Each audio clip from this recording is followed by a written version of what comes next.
programme de la journée, c'est la reprise du travail à partir de maintenant, de ce soir et de demain, quoi. On semble bien se diriger ce soir vers une sortie de grève à la SNCF. Réunis en assemblée générale ce matin, les cheminots de Perrache ont voté pour mettre un terme à leur mouvement. Entendu, on ne l'a pas été, ça c'est une certitude. Après, la mobilisation a été forte. Bon, on a eu tout le monde contre nous, hein, que ce soit la droite, que ce soit le Parti Socialiste, que ce soit les Verts, tout le monde va voter dans le même sens. Aujourd'hui, il n'y a qu'un groupe parlementaire qui nous défend. Voilà, donc après, il faut qu'on s'adapte, mais la lutte n'est pas terminée pour autant. Ouais. Côté voyageurs, la sortie de grève qui semble se dessiner est diversement commentée. Ça me fait bien plaisir qu'ils vont bosser un peu. Ça nous fait plaisir. J'espère qu'ils ont obtenu satisfaction aussi et puis que c'est bon. Il faut bien qu'ils se défendent aussi pour des conneries de gouvernement, disons, et d'Europe surtout. Mais tous les cheminots ne reprennent pas le travail comme un seul homme. À la gare de la Pardieu, l'Assemblée générale a, elle, encore reconduit le mouvement. Dernier baroud d'honneur au vrai bras de fer, on le saura sans doute d'ici demain. Mais de son côté, la direction annonçait déjà aujourd'hui une amélioration du trafic avec un TER sur 2 et un TGV sur 2. Une grève chasse l'autre. Si les cheminots mettent un terme à leur mouvement, les conducteurs de tramway vont cesser le travail demain, jour de la fête de la musique. Leurs revendications portent sur les salaires et les conditions de travail. De nombreuses lignes de tramway risquent donc d'être perturbées, voire totalement arrêtées, comme le T4 ou le T5. Le métro, en revanche, circulera normalement. Les intermittents du spectacle ne relâchent pas la pression, alors qu'hier soir Manuel Valls a confirmé que l'accord du 22 mars sur l'assurance chômage sera bien validé par le gouvernement. Une cinquantaine d'entre eux s'est rassemblée aujourd'hui à Villeurbanne. Le Premier ministre a beau avoir lâché du lest concernant le différé d'indemnisation, puisqu'il sera compensé provisoirement par l'État jusqu'à la fin de 2014. Pour les intermittents, le compte n'y est toujours pas. Monsieur Valls s'est focalisé sur l'annexe 8 et 10.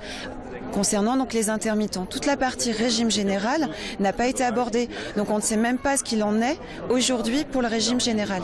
Il veut sauver les festivals, il veut sauver la visibilité de la France, mais en face de lui, il a des personnes qui réfléchissent et qui veulent défendre les droits. Donc on va continuer. Ces festivals sont menacés ? Bien sûr. La CGT appelle en effet à une grève massive pour l'ouverture du Festival d'Avignon le 4 juillet prochain.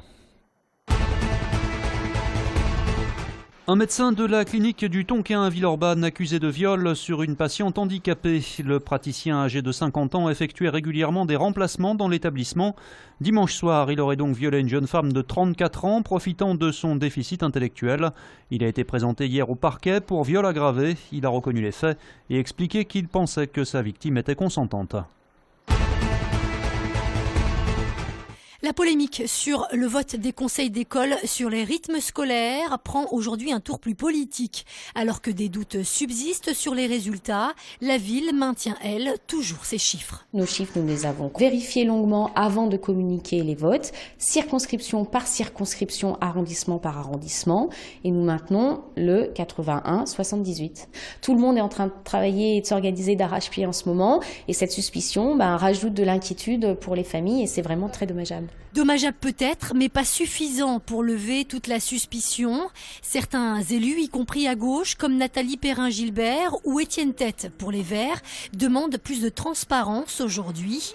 Le président du groupe UMP, Michel Avare, lui, brandit même la menace d'un possible recours auprès de la justice. Ce sera forcément la solution ultime. Ça voudrait dire que Gérard Collomb a choisi d'être dans un rapport de force inutile.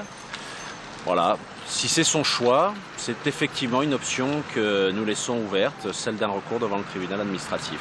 Des recours qui devraient cependant avoir aucune réelle incidence sur la mise en place des rythmes scolaires prévus dès la prochaine rentrée.